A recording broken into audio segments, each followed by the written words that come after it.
Good morning and welcome back to another video. It is Monday morning and I am all packed up, ready to go to work for the week. I don't have a mega early start today. I'm leaving the house now at 5:30. The truck's only about 10 minutes away and I need to be up in Birmingham for 9 o'clock.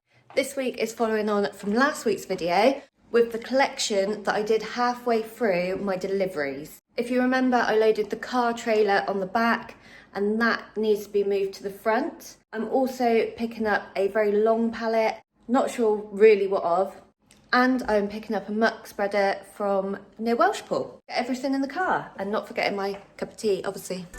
Once I get down to the truck, I pack all my food in the fridge and put all my clothes in the cupboard. And then I can head out and do my daily checks. I check all around the truck and the trailer for its roadworthiness, and because I still have the trailer on from last week, I check to make sure that that is strapped down securely. Thankfully, everything is looking good this morning. That's everything packed up now. The daily checks are complete. Filled out the daily checks app, so I am now ready to head up to Birmingham. Here we go.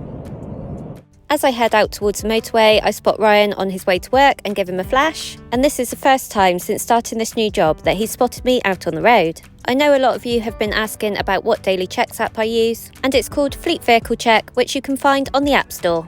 I head out onto the M5 heading northbound, and it's already getting light as I head through Bristol. At the Almondsbury interchange, I carry on the M5 heading north. This should be quite a straightforward trip this morning, but when I calculated my estimated driving time, I did take into consideration that it might be busy through Birmingham, as I will be heading there around rush hour. But to my surprise, it's actually very quiet through Birmingham. Looks like it's clear in there, which is good. Just need to hopefully find somewhere to park. Might get myself turned around first, and then if somebody does come in, then at least I'm facing in the right direction.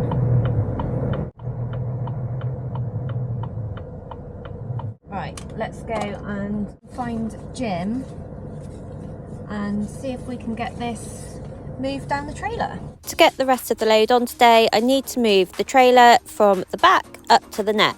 I found Jim and he's going to get the forklift ready whilst I unstrap the trailer. And I keep the straps handy to me as I will need them to strap it onto the neck. Jim slowly slides the long forks in under the trailer and gently lifts it up.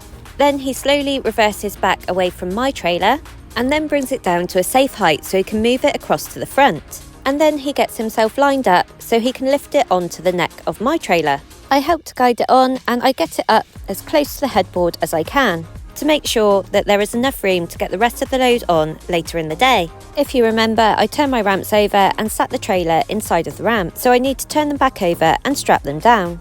My truck looks beautiful and clean on a Monday morning, but I expect by the end of the day it will be dirty again. I go around the trailer making sure that it's strapped down securely. I make sure that all my tails are neatly away, and anything that I don't need any longer gets put in the toolbox. That's all strapped on now. I've checked everything, so I'm off to somewhere near Telford. I've just checked on the map and the place where I'm going is only about 45 to 50 minutes away. I may need to stop for a break before I get there though. I head out of the gate and head back towards the M6. I get back onto the M6 at junction 10 and I only head up the M6 for one junction up to junction 10A, where I come off for the M54. I stay on the M54 up until junction 4 and I make my way into Telford services for a break.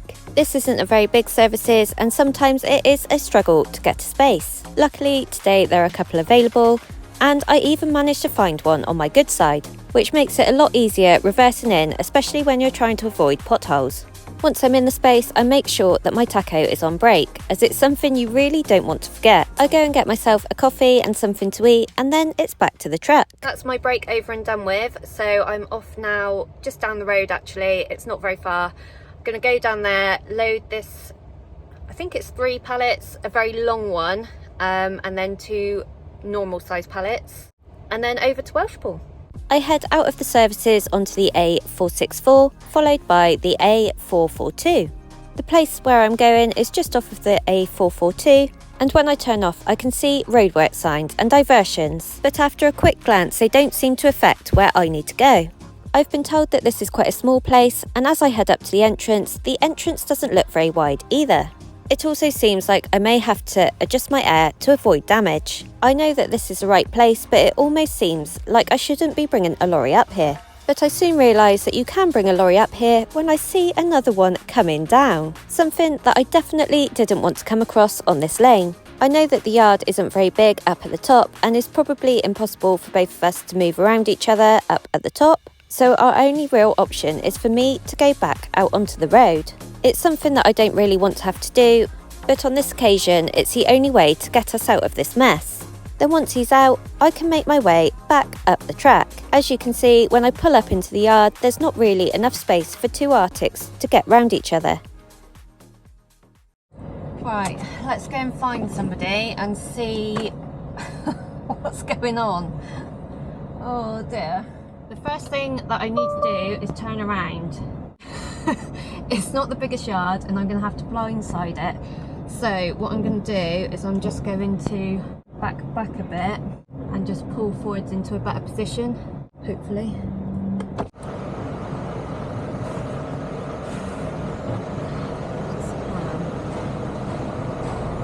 Sorry, you reverse, yeah? Yeah. I show you. Keep straight, go straight, straight. Like it. Turn on. Not only can I not see very much, I also can't make out what he wants me to do. I take my time, and with a little bit of shunting, we get there eventually. Unfortunately, I forgot to film the loading process, but as you can see, there is one big long pallet down the middle of the trailer. I've also moved my ramps up next to this, and I have two pallets sat on the back of the trailer. I'm not 100% sure what all this stuff is for, but from what I can make out, it's something to do with greenhouses or polytunnels for growing vegetables. All of this was put on with a handler, and before I go, I check that it's strapped down tightly and make sure that nothing is going to come loose. I get back in the cab with all of my paperwork, and I scan all of the paperwork onto my phone to send to my boss. He will need all of this to start creating the GMR, which is a document that I will need for shipping the trailer out to Northern Ireland. I also check on Google Maps the best way to get over to my next collection in Welshpool. And I have a quick drink of my smoothie, which I made this morning. And then it's off back down the track to Welshpool. And I'm hoping that I don't meet another lorry coming up as I'm going down. There's no easy way across for the first part of the journey, so I just have to go with it. The road over from where I loaded near Telford over to Shrewsbury is quite a bumpy road, so I've just pulled into a lay-by and I'm going to get out and just check all my straps to make sure that nothing has come loose. Managed to get a couple of straps a couple of clicks tighter, so it's worth me stopping. Now that that's done, I can head straight on to Welshpool. I head around the Shrewsbury bypass on the A5 before making my way onto the A358 towards Welshpool.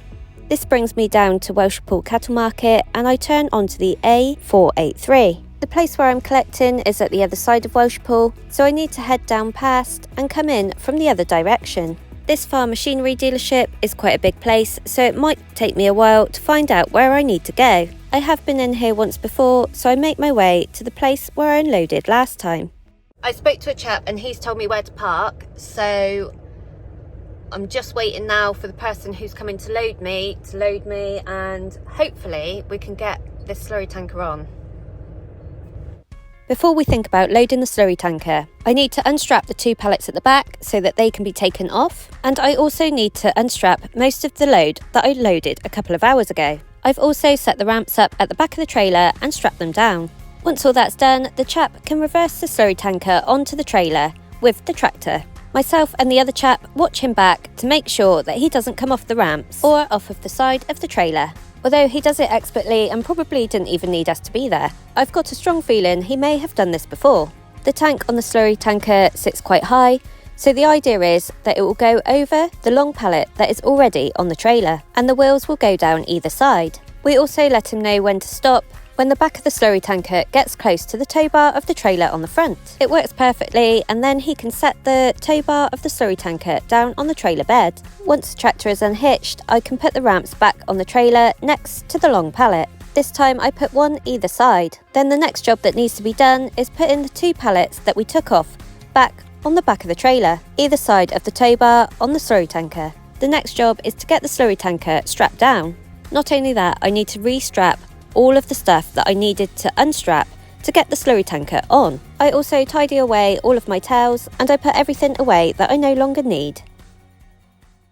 That's that. The truck is all loaded up now and strapped down, ready to go. Back to the docks near Liverpool, where it will be sent back over to Northern Ireland. I've just checked on the map and I am just over an hour and a half away from the docks. So I'm going to head up there, get this trailer dropped. I'm not sure what time it is at the moment. It is 10 to 4, so I should be up there by around 5:30. I need to reverse out onto the road that goes around the buildings. It's quite a narrow track, but I do have a lot of room in front of me to be able to swing round the front. And I always find it easier to reverse into a narrow space when I've got plenty of room in front of me. It's definitely one less thing to worry about.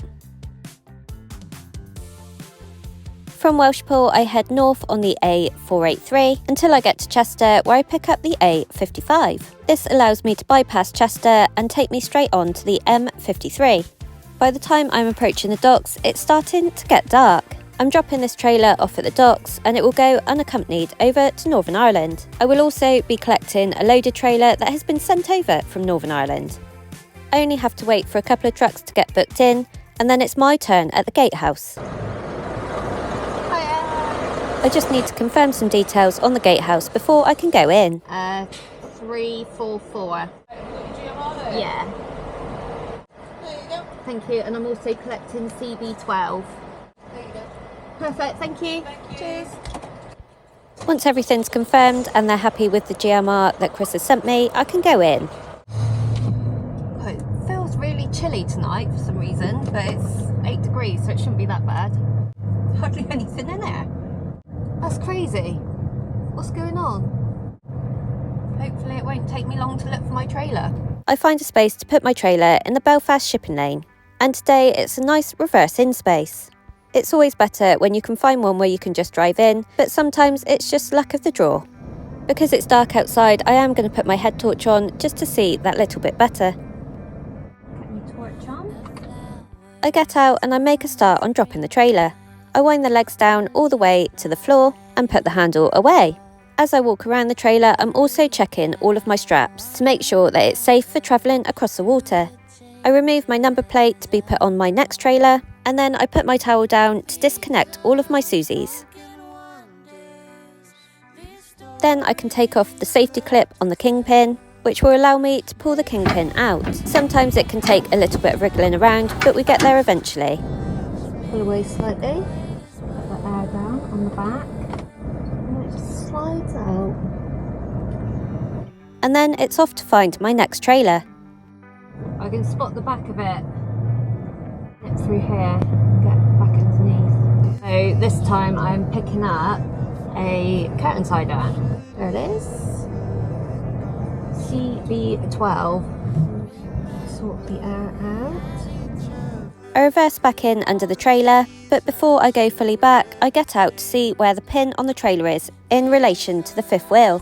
Then I put the air up so that the fifth wheel touches the bottom of the trailer, and I can reverse back onto the pin, followed by 2 shunts forward just to make sure it's clicked into place. 2 shunts forwards, handbrake on, engine off. Let's go out and have a look at this trailer. The first thing I do is put the safety clip back in, and then I can start reconnecting my Susies. Sometimes the airlines can be a bit stubborn, but this time it's been fine. Then I go to the back of the trailer and put my number plate on, before winding up the legs and putting the handle away. Then I do my trailer checks, making sure that the trailer is roadworthy and that there is no obvious signs of damage. My next job is to check inside the trailer, and I find the paperwork on the trailer so that I can check what I have and where it needs to be delivered. So I've got my paperwork here and I'm in the back of the trailer. So I'm just checking out what I've actually got in the back here, and I can already see that I have 2 toe end rollers. I don't know if I can get past them.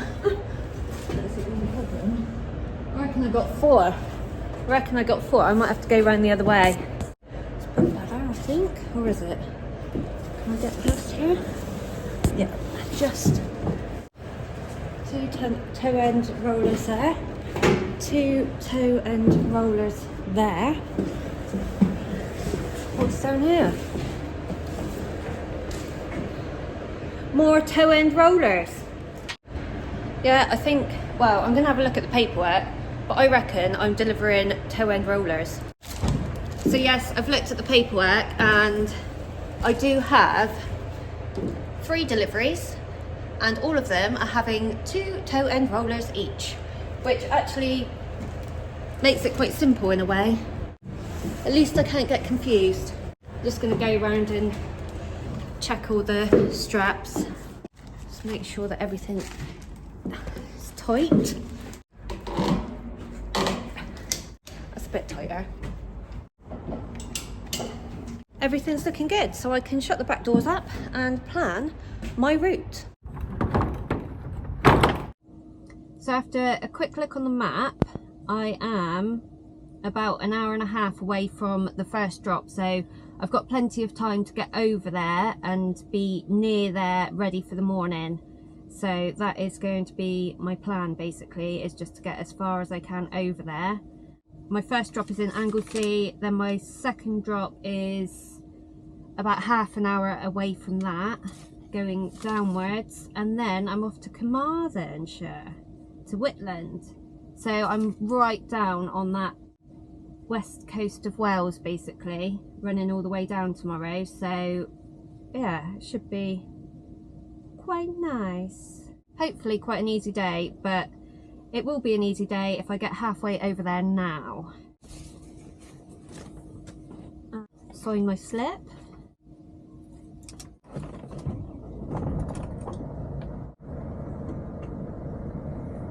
Off we go. Oh, shunter's coming round. No, he's not. The rule in most places is the shunter always has right of way. It's just easier like that.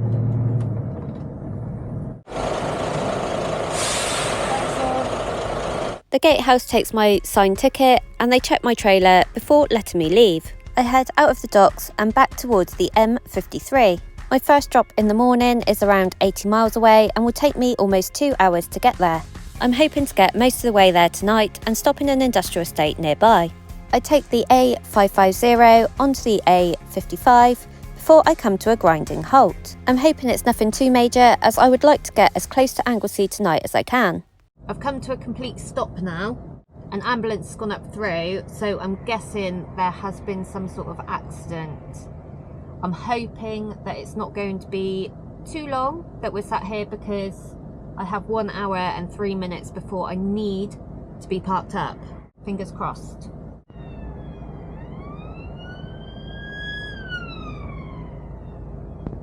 Police car.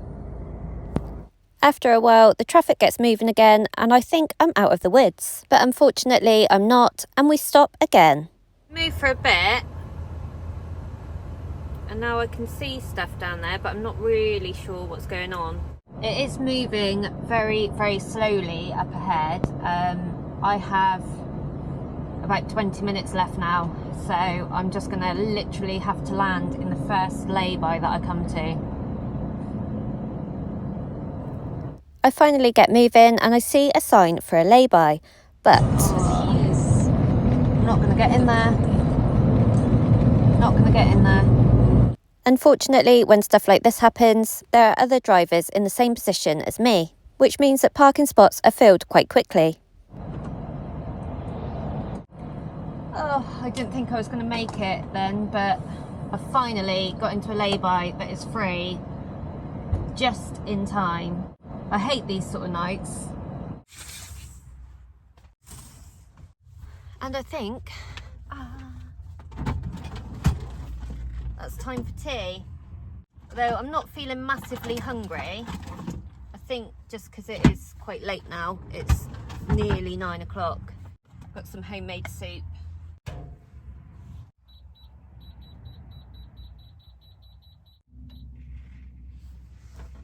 So one thing that I have just come and done is open one of my back doors, because if somebody tries to steal some of these, they will have a job. They will make a very big commotion. And basically that's just to prevent somebody from cutting my curtains and then realising that what's on the trailer needs a big piece of machinery to be able to take it off and steal it. It's sad that we have to do that, but it is a necessity. Oh, there's my tea. Right, tea time. It's quite nice though. I'm about an hour away now from where I need to tip in the morning, so I've set my alarm. I've got straight into bed because I'm quite tired. I would have preferred to got to an industrial estate to park up, but I didn't have a choice tonight, so I'm hoping the traffic's going to die down in a minute. Anyway, good night and thanks for watching. Don't forget you can get my merch at f28print.com.